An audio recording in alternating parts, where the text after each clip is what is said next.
नमस्कार, मी प्रणिता बोरसे. आपण पाहत आहात TV9 मराठी आणि आता बुलेटिन मध्ये पाहूयात सुपरफास्ट 50 बातम्या. उद्धव ठाकरे आज छत्रपती संभाजीनगर जिल्ह्याच्या दौऱ्यावर. विधानसभा निवडणुकांच्या पार्श्वभूमीवर शिवसंकल्प मेळाव्याचं आयोजन. संभाजीनगरचे माजी उपमहापौर आणि भाजप नेते राजू शिंदे आज ठाकरे गटात प्रवेश करणार. राजू शिंदेंसह 6 नगरसेवक ठाकरे गटात प्रवेश करणार. उद्धव ठाकरेंचा भाजपला दे धक्का.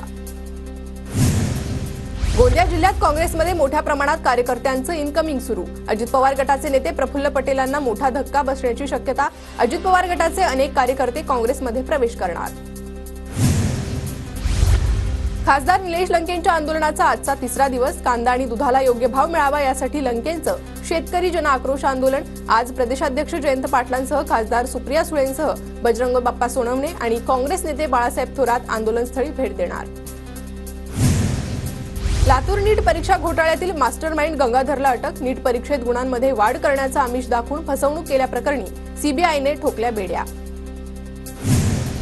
आजपासून विठ्ठल रुक्मिणीचं पदस्पर्श दर्शन 24 तास सुरू. भाविकांच्या सोयीसाठी विठुरायाचे दरवाजे 25 जुलैपर्यंत 24 तास खुले. आषाढी वारीसाठी 380 लाखांच्या औषध खरेदीला मंजुरी. वारकऱ्यांच्या उपचारासाठी औषधांचा तुटवडा न होण्यासाठी राज्य सरकारची खबरदारी. जगद्गुरू संतश्रेष्ठ तुकाराम महाराजांची पालखी आज इंदापूर तालुक्यात प्रवेश करणार. बारामतीपासून काटेवाडीपर्यंत उपमुख्यमंत्री अजित पवार वारीत पायी चालणार. बारामतीच्या काटेवाडीमध्ये शरद पवार तुकोबांच्या पालखीचं स्वागत करणार. काटेवाडीत धोत्राच्या पायघड्या घालून पालखीचं स्वागत होणार. तर दुपारी पार पडणार मेंढ्यांचं गोल रिंगण. पंढरपूरमध्ये आषाढी एकादशीच्या महापूजेचा मान मंदिरातील 11 पुजाऱ्यांना. मंदिर समितीचे कार्यकारी अधिकारी राजेंद्र शेळकेंची माहिती.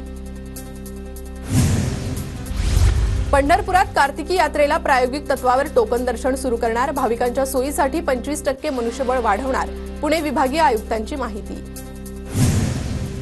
दिंडीमध्ये आतापर्यंत 1,90,000 वारकऱ्यांवर आरोग्य उपचार. वारकऱ्यांसाठी राज्य सरकारच्या आरोग्य विभागाकडून रुग्णसेवा. साताऱ्याला आज पावसाचा ऑरेंज अलर्ट जारी. तर ठाणे, रायगड, रत्नागिरी, पुणे, सोलापूरसह मराठवाडा आणि विदर्भात येलो अलर्ट. मुंबईच्या अनेक भागात रात्रभर रिमझिम पाऊस. पावसामुळे वातावरणात गारवा. अहमदनगरच्या भंडारदरा परिसरात पावसाचा जोर कायम. सततच्या पावसामुळे परिसरातील धबधबे प्रवाहित. धरणांच्या पाणी पातळीत वाढ. तळकोकणात शेतकऱ्यांचा शेतात दशावतार सादर करतानाचा व्हिडिओ व्हायरल. हातात फावडं घेऊन दशावतारी राजाची झलक मारणारा बळीराजा सर्वांचेच लक्ष वेधतोय. परभणीच्या गंगाखेडमध्ये अतिवृष्टीनं शेतीचं नुकसान. महातपुरी परिसरातील शेतकऱ्यांना प्रचंड फटका. आमदार रत्नाकर गुट्टेंकडून नुकसानीची पाहणी. कल्याणनगर महामार्गावर खड्ड्यांचं साम्राज्य. खड्ड्यांमुळे वाहतूक कोंडीचा त्रास. लवकरात लवकर रस्त्याची कामं करण्याची वाहन चालकांची मागणी. भिवंडीच्या चिंचवली खालिंग भागात रस्त्याला तळ्याचं स्वरूप. विद्यार्थी आणि प्रवाशांकडून संताप व्यक्त. उल्हासनगरमधील रमाई उद्यानाची संरक्षण भिंत कोसळली. उल्हासनगरमधील कॅम्प नंबर 1च्या हर्षवर्धन नगरमध्ये घडली घटना. भिंत कोसळून घराचं नुकसान. जळगावच्या जिल्हाधिकारी कार्यालयात पावसामुळे गळती. काही दिवसांआधीच जिल्हाधिकारी कार्यालयात झाली होती रंगरंगोटी. सार्वजनिक बांधकाम विभागाच्या कामावर प्रश्नचिन्ह उपस्थित. मालमत्ता कर न भरणाऱ्या आस्थापनांवर जप्ती आणण्याचा उल्हासनगर महापालिकेचा निर्णय. जप्त केलेल्या मालमत्ता लिलावात विकण्याचा पालिकेचा निर्णय. नवी मुंबईकरांना पाणी कपातीचं संकट. मोरबे धरण क्षेत्रात अद्यापही पावसाची प्रतीक्षा. मोरबे धरण अद्यापही 70% कोरडं. गुलाबा वांद्रे मेट्रो 3 साठी जायकाकडून 4,656 कोटींचं कर्ज मिळणार. जायकाची वडाळ ते CSMT मेट्रो 11लाही कर्ज देण्याची तयारी. मुंबईतील धरणांमध्ये अत्यल्प पाणीसाठा. समाधानकारक पाऊस न पडल्यास मुंबईतील 10% पाणी कपातीत वाढण्याची भीती.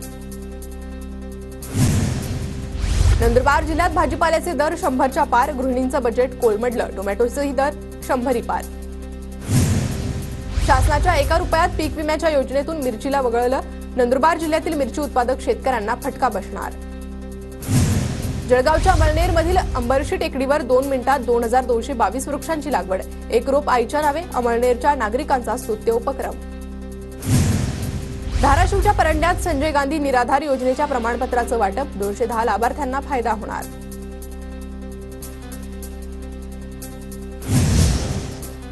आणि एक महत्त्वाची बातमी, शिखर बँक घोटाळा प्रकरणाची एसआयटी कडून चौकशी करण्याची मागणी करण्यात येते आहे। मूळ तक्रारदारांनी उच्च न्यायालयात धाव घेतलेली आहे। माजी न्यायमूर्तींच्या नेतृत्वात एसआयटी मार्फत चौकशी करण्याची मागणी करण्यात आली आहे। त्यामुळे अजित पवारांच्या अडचणीत वाढ होणार का हे पाहणं महत्त्वाचं असेल। आपण पाहतोय शिखर बँक घोटाळा प्रकरणी एसआयटी कडून चौकशी करण्याची मागणी ही करण्यात आलेली आहे। मूळ तक्रारदारांनी उच्च न्यायालयात या संदर्भात धाव घेतली आहे। माजी न्यायमूर्तींच्या नेतृत्वात एसआयटी मार्फत चौकशी करण्याची मागणी करण्यात आलेली आहे। तर त्यामुळे अजित पवारांच्या अडचणीत वाढण्याची शक्यता आहे। नंदुरबारमध्ये मुख्यमंत्री माझी लाडकी बहीण योजनेचा ऑफलाईन फॉर्म भरण्यास सुरुवात। माजी आमदार चंद्रकांत रघुवंशी यांच्याकडून विनामूल्य ऑफलाईन फॉर्म भरण्याची सुविधा। दुधाला 40 रुपये भाव देण्याच्या मागणीसाठी ठाकरे गटाचं पुण्याच्या मंचरमध्ये रास्ता रोको आंदोलन। ठाकरे गटाची सरकार विरोधात जोरदार घोषणाबाजी। दुधाला किमान 40 रुपये हमीभाव मिळण्याच्या मागणीसाठी शुभम आमरेंचं आमरण उपोषण सुरू। उपोषणाच्या 6व्या दिवशी प्रकृती खालावली। अहमदनगरच्या अकोले तालुक्यातील गणोरे गावात आमरण उपोषण सुरू। नंदुरबारच्या जिल्हाधिकारी कार्यालयासमोर आदिवासी संघटनेचं 9 दिवसांपासून आंदोलन सुरू। शासनानं वेळेत लक्ष दिलं नाही तर आंदोलन तीव्र करण्याचाही इशारा। जळगावातील कवयित्री बहिणाबाई चौधरी उत्तर महाराष्ट्र विद्यापीठावर विद्यार्थ्यांचा मोर्चा। विविध मागण्यांसाठी विद्यार्थी आक्रमक। नंदुरबारच्या तळोदा शहर आणि परिसरात जलजीवन मिशनच्या कामामुळे नागरिक हैराण। संथ गतीनं काम सुरू। खासदार शोभा बच्छाव यांची धुळे जिल्हाधिकारी कार्यालयात मतदारसंघातील प्रश्नांबाबत आढावा बैठक संपन्न। मतदारसंघातील कामांना गती देण्याच्या यंत्रणेला सूचना। नंदुरबारच्या जिल्हाधिकारी कार्यालयासमोर सुरू असलेल्या आदिवासी संघटनेच्या आंदोलनाला पालकमंत्र्यांची भेट। पालकमंत्री अनिल पाटलांनी आंदोलकांच्या मागण्या ऐकून घेतल्या। आंदोलन मागे घेण्याची विनंती केली। जळगावच्या चाळीसगावमध्ये बस स्थानकासमोरील खड्डा बुजवण्यासाठी निर्भय महाराष्ट्र पार्टीकडून भीक मागो आंदोलन। खड्ड्यांचा प्रश्न कायमस्वरूपी मार्गी लागावा यासाठी हातात फलक घेऊन प्रशासनाचा निषेध। परभणीच्या पूर्णा येथे पाणी प्रश्नावरून महाराष्ट्र नवनिर्माण सेना आक्रमक। मनसेकडून नगरपालिकेसमोर धरणे आंदोलन। पाण्याचा प्रश्न बिकट असल्यानं कायमस्वरूपी तोडगा काढण्याची मनसेची मागणी। जळगावच्या चाळीसगावमधील तितूर नदी पुन्हा फेसाळली। प्रदूषण वाढल्यानं नदी पात्राला नाल्याचं स्वरूप। महसूल मंत्र्यांच्या मतदारसंघातच वाळू तस्करीला ऊत। बेकायदेशीर वाळू वाहतूक करणाऱ्या डंपरच्या धडकेत तरुणाचा मृत्यू।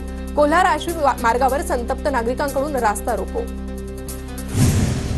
नीट गैरव्यवहार प्रकरणी लातूरच्या न्यायालयात सुनावणी। आरोपी संजय जाधवला 2 दिवसांची सीबीआय कोठडी तर जलील पठाणला न्यायालयीन कोठडी।